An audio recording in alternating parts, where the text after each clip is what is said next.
بھائی اگلا سوال ہے، حجاج ابن یوسف کون تھا؟ سنا ہے بڑا ظالم تھا، اور یہ بھی سنا ہے کہ قرآن حکیم کے اعراب یعنی زیر زبر پیش بھی اسی نے لگوائے تھے۔ شاہ جی تسی سنیا نہیں، تسی تو مارا بھی کھا دیا نے آل امیہ دیاں، ٹھیک ہے۔ حجاج ابن یوسف جو ہے ایک بہت ظالم شخص تھا، آل امیہ میں سے تھا، ان کا خدمت گزار بنو ثقیف میں سے تھا۔ آل امیہ سے مراد ہے کہ امیہ والا تھا، خود وہ یعنی بنو امیہ میں نہیں تھا، بنو ثقیف میں سے تھا۔ حجاج ابن یوسف عبد الملک بن مروان کا رائٹ ہینڈ تھا اور کوفے کا گورنر تھا، اور پھر اس کو لالچ دی گئی کہ تم اگر عبداللہ ابن زبیر کو قتل کر دو تو تمہیں حجاز کا گورنر بنا دیں گے، کیونکہ عبداللہ ابن زبیر نے مروان کے دور کے اندر 9 سال کے لیے وہاں پہ خلافت قائم کر لی تھی۔ شہادت حسین کے بعد مسلمان حکومتیں 2 حصوں میں بٹ گئی تھی، شام میں اور باقی سارے ایریا میں یزید یعنی حکمران تھا، اور یہاں پہ چونکہ شہادت حسین کے بعد آپ کو پتہ ہے واقعہ ہررا ہوا، اور اس کی وجہ سے ایک ریونج تھا شہادت حسین کے ریونج میں، چونکہ اہل مدینہ نے بیعت توڑی تھی اس لیے یزید نے حملہ کروایا تھا مدینہ شریف پہ، اسے واقعہ ہررا کہتے ہیں۔ اس کے بعد خانہ کعبہ شریف میں اس پورے ایریا میں عبداللہ ابن زبیر نے حکومت قائم کر لی، پھر ان کو بھی شہید کرنے کے لیے اس نے بھیجی فوج، لیکن وہ کامیاب نہیں ہوئی۔ پھر مروان بعد میں آیا، بیچ میں کچھ عرصے کے لیے یزید کا بیٹا تھا معاویہ، لیکن اس نے چھوڑ دیا، معاویہ ابن یزید۔ بعد میں مروان بھی کوشش کرتا رہا، کامیابی نہیں ہوئی۔ جب اس کا بیٹا عبد الملک بن مروان بنا نا تو اس نے حجاج ابن یوسف ظالم شخص کو بھیجا، اور اس نے پھر دوبارہ سے یعنی چڑھائی کی، اور یہ پوری ڈیٹیل آپ کو صحیح مسلم میں ملے گی کتاب الحج چیپٹر میں، اور مشکات میں بھی آپ کو 30 جلد میں جو قریش کے مناقب والا بیان ہے نا، اس میں آپ کو مسلم شریف کی حدیث ملے گی۔ ایک حدیث یہ ملے گی کہ نبی علیہ السلام نے فرمایا بنو ثقیف میں ایک کذاب اور ایک ظالم شخص پیدا ہوگا، ایک کذاب اور ایک ظالم۔ کذاب کے بارے میں یعنی لوگوں کا دعویٰ ہے مختار ثقفی، ہمیں کوئی دلیل نہیں ملی، ترمذی سے ایک لے کے آتے ہیں، لیکن وہ امام ترمذی نے کہا ہے کہ کہا جاتا ہے، کہا تو بہت کچھ جاتا ہے، سند بیان نہیں کی ہے۔ بہرحال اسماء بنت ابی بکر سیدہ عائشہ کی جو بڑی بہن تھی، انہوں نے کہا کہ یہ جو بنو ثقیف کا ظالم ہے وہ حجاج ابن یوسف ہے، یہ صحیح مسلم میں، اور پوری حدیث مسلم شریف میں مشکات میں 30 جلد میں آپ کو ملے گی پوری ڈیٹیل حدیث کہ عبداللہ ابن زبیر کو اس نے شہید کروا دیا، اور مکے کے دروازے پہ اس نے ان کی لاش ٹانگ دی عبرت کے لیے، نعوذ باللہ، صحابی رسول کی، عام صحابی نہیں، صحابی رسول کا بیٹا، اشرف مبشرہ حضرت زبیر کا بیٹا، حضرت عائشہ کا بھانجا اور سیدہ اسماء کا بیٹا۔ اور یہ وہ شخص ہے، بخاری شریف میں آتا ہے کہ جی کفار مکہ کہتے تھے کہ ہم نے بندھن کر دی، مسلمانوں کی اولاد نہیں ہوگی۔ پہلا بچہ جو پیدا ہوا وہ عبداللہ ابن زبیر تھے، نبی علیہ السلام نے اپنے مبارک ہاتھوں سے ان کو گھٹی دی تھی کھجور کی، یہ گھٹی دینا بھی سنت ہے، صحیح بخاری میں آتا ہے، یہ عام بندہ نہیں۔ ان کی لاش ٹانگ دی، عبداللہ ابن عمر وہاں سے گزرے اور کہا کہ اے ابو خبیب تم پر سلام ہو، یہ ان کی کنیت تھی، اور ان پر سلامتی بھیجی اور کہا کہ یہ جو آل امیہ کے لوگ ہیں تمہارے بارے میں جھوٹ بولتے ہیں، تم ایسے نہیں تھے، تم بہت عبادت گزار تھے، تم بہت نیکوکار تھے، اور میں تمہیں منع کرتا تھا، یعنی وہ عبداللہ ابن زبیر کو منع کرتے تھے کہ آپ حکومتی معاملات میں نہ پڑیں، ذرا ان کی پیسو نیچر تھی، ان کی ایکٹیو نیچر تھی۔ تو بہرحال یہ وہ پڑھ کے چلے گئے وہاں سے، تو بعد میں حجاج بن یوسف کو کسی نے بتایا کہ عبداللہ بن عمر نے تو بڑے تعریفی کلمات، یہ اندازہ بات ہے حجاج بن یوسف نے بعد میں عبداللہ بن عمر کو بھی قتل کروا دیا۔ آل امیہ نے کسی کو نہیں چھوڑا، جو ان کے حاکم بھی تھے ان کو بھی شہید کروایا، یہ بھی صحیح بخاری میں آتا ہے حج والے چیپٹر میں کہ حجاج بن یوسف تیمارداری کے لیے آیا عبداللہ بن عمر کی، کہا کہ مجھے پتہ چل جائے نا آپ کو کس نے مروایا ہے، یعنی وہ زہر آلود نیزہ مار دیا گیا تھا حج کے دوران، کیونکہ امیر حج یہ ہوتے تھے، تو گورنر وہ تھا، وہ کہتا تھا منو امیر حج کیوں نہیں بنا دے، ٹھیک ہے، تو عبداللہ بن عمر کیوں امیر حج ہوتے ہیں؟ تو عبداللہ بن عمر نے فرمایا میرا قاتل وہ ہے جس نے احرام کی حالت میں آلات جنگ لانے کی اجازت دی ہے، یعنی تو اب ڈائریکٹ تو نہیں کہہ سکتے تھے نا، ظالم آدمی تھا، تقیۃً انہوں نے ایک بات کی، میسج کنوے کر دیا۔ تو وہ مسلم شریف کی اس حدیث میں آتا ہے کہ جب وہ عبداللہ بن عمر چلے گئے تو حجاج بن یوسف کو کسی نے بتایا، تو اس نے پھر کہا کہ ٹھیک ہے عبداللہ بن زبیر کی لاش اتار کے یہودیوں کے قبرستان میں پھینک دو۔ یہ وہ لوگ ہیں سر، یہاں لوگ آل امیہ کانفرنسز کروا رہے ہیں، یہ صحابہ کی لاشوں کو ان لوگوں نے، یہ مسلم شریف ہے سر، یہ موضوعات شریف نہیں ہے، یا یہ تاریخ شریف نہیں ہے آل امیہ اور آل عباس کی لکھوائی بھی. یہودیوں کے قبرستان میں لاش پھینک دی اور پھر یہ کہا کہ اس کی ماں کو بالوں سے گھسیٹ کے میرے پاس لے کے آؤ. یہ مسلم شریف کے الفاظ ہیں. اور ماں کون ہے؟ حضرت عائشہ کی بڑی بہن اسماء بنت ابی بکر. تو اسماء بنت ابی بکر کو جب یہ پیغام پہنچا نا تو انہوں نے کہا کہ ٹھیک ہے میں تو ان کا جی آپ کو بلا رہے ہیں وہ، اور اگر آپ نہ آئے تو بالوں سے گھسیٹ کے. بولے اعوذ باللہ تعالی. تو اسماء نے کہا ٹھیک ہے پھر مجھے بالوں سے گھسیٹ کے لے کے جاؤ، میں نے تو نہیں جانا. اب وہ جو آئے تھے ان کو بھی شرم آئی کہ یار حضرت ابو بکر کی بیٹی ہے، یہ عائشہ کی بڑی بہن ہے، اور عبداللہ ابن زبیر صحابی کی ماں، اور بالکل شروع میں اسلام قبول کرنے والوں میں. تو پھر حجاج ابن یوسف غصے سے خود آیا. یہ پوری ڈیٹیل مسلم شریف میں، مشکات میں بھی آپ کو مل جائے گی. آیا غصے سے اور آ کے اسماء بنت ابی بکر کو کہتا ہے کہ دیکھ میں نے تیرے بیٹے کے ساتھ کیا اشر کیا ہے. ایک ماں اس کے بچے کی لاش کو لٹکایا اتنے دنوں کے لیے اور پھر آ کے یہ بات بھی کر رہا ہے. تو اسماء بنت ابی بکر نے صحیح پھکی والا جواب دیا آگے سے. اس نے کہا دیکھ میں نے اس کو کیسا برباد کیا. اس نے کہا حجاج تو نے میرے بیٹے کی دنیا برباد کی ہے، اس نے تیری آخرت برباد کر دی ہے. تو نے میرے بیٹے کی دنیا برباد کی، اس نے تیری آخرت برباد کر دی. تو کامیاب کون ہوا؟ عبداللہ ابن زبیر. اور آگے مسلم شریف کے الفاظ ہیں کہ اسماء بنت ابی بکر کہتی ہے کہ ہم نے رسول اللہ سے سنا تھا کہ بنو ثقیف میں کذاب اور ایک ظالم پیدا ہوگا. کذاب تو ہم دیکھ چکے، ظالم تو ہے. حجاج ابن یوسف سے کہا ٹھیک ہے.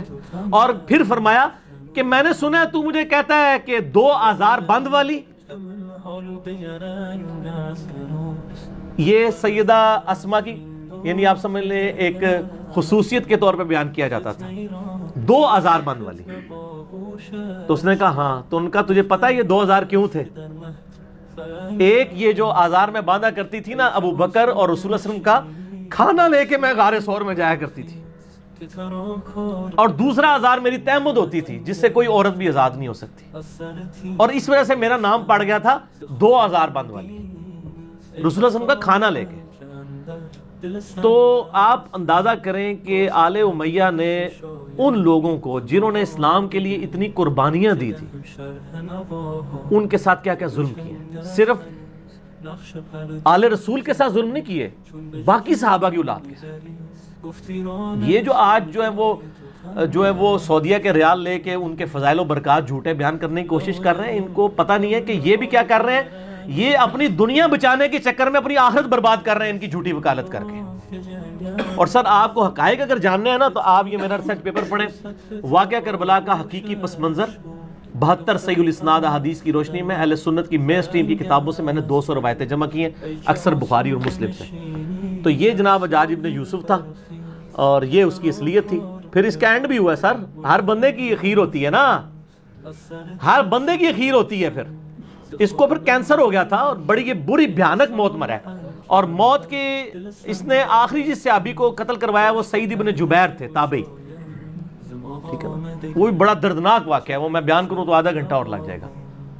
اس کے بعد پھر وہ کسی پہ قادر نہیں ہوا قتل کرنے پہ. اور پھر بعد میں لوگوں نے خواب میں دیکھا ہے، انہوں نے کہا مجھے روزانہ ہر شخص کے بدلے میں 1 دفعہ قتل کیا جاتا ہے، اور اس کے بارے اس سعید ابن جبیر کو قتل کرنے کے بدلے میں 100 دفعہ قتل کیا جاتا ہے جو میں نے اس کے ساتھ ظلم کیا تھا. وہ بھی شیان علی میں سے تھے، خیر التابعین سعید ابن جبیر رضی اللہ تعالیٰ عنہ، عبداللہ ابن عباس کے شاگرد. بہرحال یہ حجاج ابن یوسف کی پھر اخیر بڑی بری ہوئی ہے نا. یعنی یہ پھر بعد میں ولید ابن عبد الملک بنا، عبد الملک بن مروان کا بیٹا خلیفہ، اور اسی دوران ولید نے یہ مہم چلانی شروع کی کہ کیونکہ اس کے باپ نے وصیت کی تھی کہ میرے مرنے کے بعد میرا بیٹا ولید بنے گا، اس کے بعد اس کا چھوٹا بھائی سلمان بن عبد الملک بنے گا. تو اس نے یہ مہم چلائی کہ نہیں میرا بھائی نہیں بنے گا، میرے مرنے کے بعد میرا بیٹا کیوں نہ بنے. یہ تحریک اس نے چلائی. جب یہ تحریک چلائی نا تو سارے گورنر آپ کو پتا لائی لاگ ہوتے ہیں، سارے مان گئے. ایک گورنر ایسا تھا جس نے کہا کہ نہیں، وہ عمر بن عبدالعزیز تھے، مدینہ شریف کے گورنر عمر بن عبدالعزیز رحمہ اللہ تعالی. وہ بہنوئی بھی تھے اس کے ولید کے. مروان کے دو بیٹے تھے, ایک عبد الملک اور ایک عبد العزیز. عبد العزیز کا بیٹا عمر بن عبد العزیز ہے, یہ بھی مروان کی اولاد ہے. لیکن دیکھ لیں, اور اسی لیے ہم کہتے ہیں نا آل امیہ میں عمر بن عبد العزیز. مولانا طارق جمیل صاحب کو میں کہتا ہوں نا آل امیہ میں عمر بن عبد العزیز. ٹھیک ہے, آپ سمجھ رہے کیوں کہتے ہیں. تو عمر بن عبد العزیز نے مخالفت کر دی, انہوں نے کہا نہ. اب وہ کیا ہوا کہ اس نے پکڑ کے عمر بن عبد العزیز کو قید میں ڈال دیا, چونکہ عمر بن عبد العزیز جو ہے نا وہ بڑے محبوب گورنر تھے اپنے علاقے کے, تو بڑی شورش برپا ہو گئی. اسی دوران ولید بن عبد الملک اچانک مر گیا, تو آٹومیٹیکلی سلمان بن عبد الملک خلیفہ بن گیا, اس کا چھوٹا بھائی. اور ان کی بہن تھی فاطمہ, وہ عمر بن عبد العزیز کی بیوی تھی. اس لیے کہتے ہیں فاطمہ سے زیادہ طاقتور عورت کبھی نہیں گزری, کہ جس کا باپ بھی 3 براعظموں کا خلیفہ, جس کے 4 بھائی 3 براعظموں کے خلیفہ, اور جس کا خاوند بھی 3 براعظموں کا خلیفہ, اور بڑی درویش عورت تھی وہ فاطمہ بنت عبد الملک بن مروان. تو فاطمہ جو تھی نا درویش عورت, اس کی بیوی. اب وہ سلمان بن گیا خلیفہ. سلمان جب خلیفہ بنا تو اس کو یہ چیز معلوم تھی کہ میری خلافت میں سب سے بڑی کنٹریبیوشن عمر بن عبد العزیز کی ہے. ٹھیک ہو گیا. یہ اس کے دماغ میں تھا کہ اگر عمر بن عبد العزیز نہ ہوتا تو میرا بھتیجا اس وقت خلیفہ ہوتا, اور مجھے تو اس نے معزول کر دیا تھا میرے بڑے بھائی نے. تو اس لیے وہ ان کو یعنی آگے آگے رکھتا تھا. مسجد نبی شریف کی امامت بھی کراتے تھے. انس بن مالک کے بارے میں سنن نسائی میں آتا ہے کہ میں نے رسول اللہ صلی اللہ علیہ وآلہ وسلم کے بعد بڑے عرصے کے بعد کسی ایسے شخص کے پیچھے نماز پڑھی ہے جو بالکل نبی علیہ السلام کے طریقے پہ ہمیں نماز پڑھاتا ہے, اور وہ عمر بن عبد العزیز ہے. 99 ہجری میں خلیفہ بنے, اور 101 ہجری میں صرف 38 سال کی عمر میں آل امیہ نے زہر دے کے ان کو شہید کر دیا. ٹھیک ہو گیا. تو عمر بن عبد العزیز جب خلیفہ بنے تو یعنی یہ گورنر تھے اور سلمان خلیفہ بن گیا. پھر انہوں نے مشورہ دیا کہ حجاج ابن یوسف کو معزول کیا جائے, یہ ظالم آدمی ہے. اس نے کہا حجاج نام کے جتنے بندے ہمارے گورنمنٹ میں ہیں سارے معزول, جیلوں میں ڈلواؤ ان کو. ٹھیک ہو گیا. اب جب یہ جیلوں میں گئے نا تو محمد بن قاسم کا بھی رگڑا لگ گیا, جس نے یہاں پہ, وہ حجاج بن یوسف کا کیا تھا, رشتہ دار تھا نا, بانجا تھا نا, بانجا یا بھتیجا. تو اس کو پھر مفتے میں رگڑا لگ گیا, اس کو پھر بلا کے جیل میں ڈالا گیا. وہ کہتے ہیں نا جی وہ نباز جیل پاتا سی, اس لیے کہ پیچھے خلیفہ چینج ہو گیا تھا. تو حجاج بن یوسف کے جتنے بھیجے ہوئے تھے نا, اس کو چونکہ وہ گورنری سے گیا تو اس کے بھی سارے فرستادے فارغ ہو گئے. اور پھر یہ خیر بڑی بری موت مرا, یعنی اس کو پھوڑے نکل آئے اور پیپ نکلتی تھی. پھر مرتے مرتے یہ کہتا تھا کہ جی اللہ تعالیٰ تو ماں سے زیادہ محبت کر, جو ساڑھے لوگ بھی کہتے ہیں. حسن بصری کو کسی نے بتایا کہ وہ تو کہتا ہے کہ جی اللہ تعالیٰ کی رحمت تو میرے گناہوں کو تو اس کے سامنے کچھ بھی نہیں ہے. تو حسن بصری نے فرمایا حجاج چاہتا ہے کہ دنیا بھی اپنی مرضی کی گزاری ہے اور آخرت بھی اپنی مرضی کی گزارے. اس طرح تو نہیں ہوتا کہ دونوں جہانی مٹھے باؤ, دونوں جہاں تو نہیں مٹھے میں آ سکتے نا, یا دنیا یا آخرت. ٹھیک ہو گیا. تو خیر یہ مارا گیا. پھر سلمان جو ہے نا, اس کی جب موت کا وقت قریب آیا, اس کو بھی ایک بیماری لگ گئی. تو اس نے ارادہ کیا کہ اپنے چھوٹے 2 بھائیوں کو خلافت کے لیے نامزد کرے. تو اس کا ایک اسسٹنٹ تھا, رجا اس کا نام تھا, بڑا نیک تھا وہ. اس نے کہا کہ اگر تو میری ماننا تو عمر بن عبد العزیز کو خلیفہ بنا دے. اس نے کہا کہ یہ تو میرے بھائی اس کو مار دیں گے, مانیں گے نہیں. اس نے کہا نہیں, ان کا علاج ہے میرے پاس. دیکھ تو اگر خلیفہ بنا تو اس کی وجہ سے بنا ہے. عمر بن عبد العزیز حادثاتی طور پہ جو ہے نا وہ خلیفہ بن گئے تھے, ورنہ ان کو کس نے بنانا تھا اتنے نیک آدمی کو. ان کا یار اس طرح کر کہ تو نا ایک بند وصیت لکھ کے اس کو سیل کر دے, اور کہہ کہ اس سیل کے اوپر بیعت لو کہ نیکسٹ خلیفہ کون ہے, اور جو بیعت نہیں کرے گا اس کو قتل کر دیا جائے گا. اور تو لکھ دے کہ عمر بن عبد العزیز تیرے بعد خلیفہ ہے, اور اس کے بعد تو لکھ دے کہ عمر بن عبد العزیز کے بعد میرا جو بھائی چھوٹا ہے یزید اور ہشام وہ خلیفہ ہے. تو ان کو بھی امید لگ جائے گی چلو اسی ساڑھی باری بھی آ جائے گی. یہ لکھ کے نا جناب سیل کر دی گئی. اب سیل لے کے جب باہر آئی میدان جنگ میں, خیمے سے باہر نکلے, کہا جی امیر المومنین نے اپنا سکسیسر مقرر کر دیا ہے, اس کے اندر اس کا نام ہے, تو بیعت کرو بند پہ. وہ بھائی آگے لالچی, انہوں نے کہا نا کھول کے پڑھ ساڑا نام لکھے کہ نہیں, انہوں نے کہا میں کہنا تھوڑا نام لکھے نا تو لکھے سی لیکن ایسی بتا کہ کیڑے نمبر سے لکھے ہے. ٹھیک ہو گیا. اور دوسری طرف عمر بن عبدالعزیز آگے کہتے ہیں رجا مجھے بتا دے کہیں میرا نام تو نہیں لکھ دیا ورنہ میں جنگلوں میں چلا جاؤں, میں خلافت کا بار نہیں اٹھا سکتا. ٹھیک, یہ آپ اپروچ کا فرق دیکھ لیں. تو رجا کہتا ہے میں نے زندگی میں ایک ہی جھوٹ بولا ہے, نہ اس سے پہلے نہ اس کے بعد, وہ یہ تھا کہ میں نے کہا عمر تیرا نام نہیں ہے بیچ میں,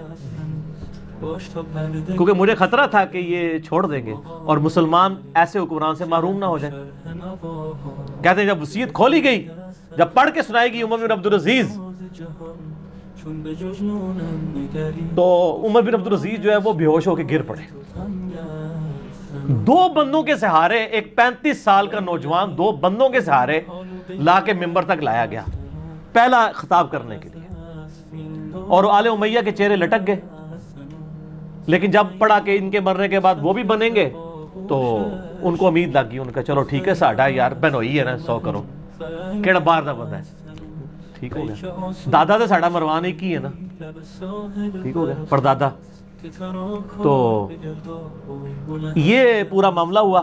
عمر بن عبدالعزیز رحمہ اللہ تعالی ورضی اللہ تعالی عنہ وعلیہ السلام یوں خلیفہ بنے.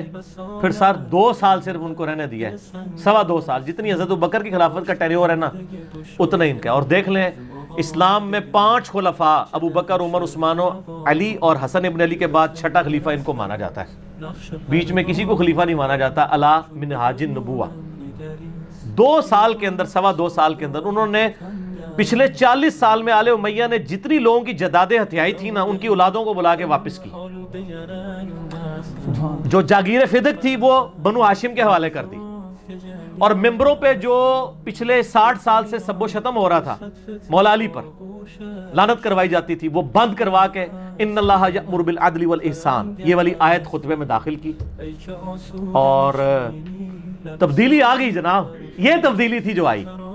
اور راوی کہتے ہیں کہ جی عمر بن عبدالعزیز جب خلیفہ بنے نا اس سے پہلے تک یہ حالت تھی کہ لوگوں کی چوراہے پہ یہ گفتگو ہوتی تھی تیرے کتنے پلاٹ ہیں اور تیرے کتنے بنگلے ہیں اور تیری کتنی بیوی ہیں. اور جب عمر بن عبدالعزیز خلیفہ بنے تو چوراہوں پہ یہ گفتگو ہوا کرتی تھی کہ تو نے اس ہفتے کتنے نفلی روزے رکھے اور کتنا قرآن پڑھا. کیوں کہ جب عمر بن عبدالعزیز جمعے کی نماز پڑھانے کے لیے آتے تھے تو 10 15 پیوند ان کے کرتے کے اوپر لگے ہوئے ہوتے تھے. تو لوگ کہتے تھے کہ یار یہ 3 براعظموں کا حکمران اگر اس حال میں رہ رہا ہے تو سر ہم کیا. میں یہی کہتا ہوں کہ آج اگر عمران خان صاحب پرائم منسٹر خود خطبہ دے رہے ہوں شاہ فیصل مسجد کے اندر سادہ سے شلوار قمیض کے اندر, تو شلوار قمیض خود بخود ہی فیشن بن جائے گا. ویسے وہ پہنتے شلوار قمیض ہی, مجھے بڑی خوشی ہوئی چائنا میں بھی اس نے شلوار قمیض پہنی ہوئی ہے, تو خود بخود کی فیشن بن جائے گا. اتنی تبدیلی آئے گی. اور لوگوں کی یہ گفتگو ہوا کرتی تھی, گفتگو تک چینج ہوگی. حکمران سے کتنا فرق پڑتا ہے. خیر پھر یہ ظاہر ایسے حکمران کدھر ہضم ہوتے ہیں, پھر ان کو زہر دے کے شہید کر دیا گیا. لیکن انہوں نے اتنی تبدیلی کر دی تھی, اسی لیے ان کو اسلام کا پہلا مجدد کہا جاتا ہے. یہ واحد مجدد ہے اسلام کی ہسٹری میں جس کو سنی اور شیعہ دونوں مجدد مانتے ہیں. اس کے بعد کسی مجدد پہ متفق نہیں ہے سوائے امام مہدی 12ویں مجدد کے, 12ویں خلیفہ کے. یہ ہیں وہ شخص عمر بن عبدالعزیز. چونکہ حجاج ابن یوسف کی بات تھی تو حجاج ابن یوسف کا انجام بھی بتانا تھا, اس کے ساتھ یہ ساری چیزیں جڑی ہوئی تھیں تو میں نے بتا دی. اچھا اس سوال کا بھی دوسرا حصہ تھا کہ جو کہتے ہیں قرآن حکیم پہ اعراب زیر زبر پیش. ہاں جی, اعراب والا جو مسئلہ ہے نا حجاج ابن یوسف والا, یہ بھی آل امیہ کا دعویٰ ہے. آپ امام قرطبی کی تفسیر اٹھائیں, انہوں نے تو کہا ہے کہ مولا علی کے جو شاگرد تھے ابو الاسود الدولی, انہوں نے مولا علی نے ان کو چیف جسٹس لگایا ہوا تھا کوفے کا, اور مولا علی کے کہنے پر انہوں نے قرآن پاک پہ زبر زیر اور پیش لگوائے تھے. اور یہ کوئی بدعت نہیں ہے, قرآن بدل نہیں گیا. جیسے آپ اردو میں دن لکھا ہو تو ہمارا بچہ بھی اسے دونوں یا دان نہیں پڑے گا. عربیوں کو لو تو یہ زبر زیر کی ضرورت نہیں ہے, عجمیوں کے لیے لگوائے گئے تھے. اس کو بدعت کہنا جو ہے وہ بے وقوفی ہے. تو یہ سیدنا علی نے لگائے تھے, چونکہ آل امیہ ان کو نیچا کرنا چاہتی تھی اس لیے انہوں نے پکڑ کے ادھر لگا دیا. اور اگر لگوائے بھی ہوں تو بخاری مسلم کی حدیث ہے کہ اللہ تعالیٰ فاسق سے بھی دین کا کام لے سکتا ہے, اس سے کوئی فرق نہیں پڑتا. دین کا کام تو اللہ تعالیٰ کسی سے بھی لے سکتا ہے, اصل وہ اپنے اعمال کے مطابق اٹھایا جائے گا. بخاری مسلم میں وہ حدیث ہے نا کہ ایک شخص بڑا اچھا قتال کر رہا تھا, آپ نے فرمایا دوست کی ہے. صحابہ کہتے ہیں ہمیں وسوسہ آیا کہ اتنا بہادر شخص دوست کی اینڈ پہ زخموں کی تاب نہ لاتے ہوئے اس نے تلوار کھڑی کر کے اپنے آپ کو اس پہ گرا کے خودکشی کر لی. اور صحابی کہتے ہیں میں اس کے پیچھے تھا کہ یہ دوستی کس طرح. تو وہیں سے اس نے نعرہ لگا صدق رسول اللہ صلی اللہ علیہ وسلم, رسول اللہ نے سچ فرمایا تھا کہ یہ دوستی ہے. تو پھر آپ صلی اللہ علیہ وآلہ وسلم نے فرمایا کہ اٹھو بلال, اعلان کر دو کہ آخرت کا دار و مدار خاتمے کے اوپر ہے. خاتمہ اس کا خودکشی کے اوپر ہوا ہے, اس لیے وہ یعنی حرام موت مر گیا نا. بظاہر وہ قانونی طور پہ صحابی بھی تھا, مجاہد بھی تھا, سب کچھ تھا. اللہ نے وحی کے ذریعے بتا دیا کہ یہ دوستی ہے. تو یہ بڑا خطرناک بات. اللہم من احییتہ منا فاحیہ علی الاسلام ومن توفیتہ منا فتوفہ علی الایمان. آمین.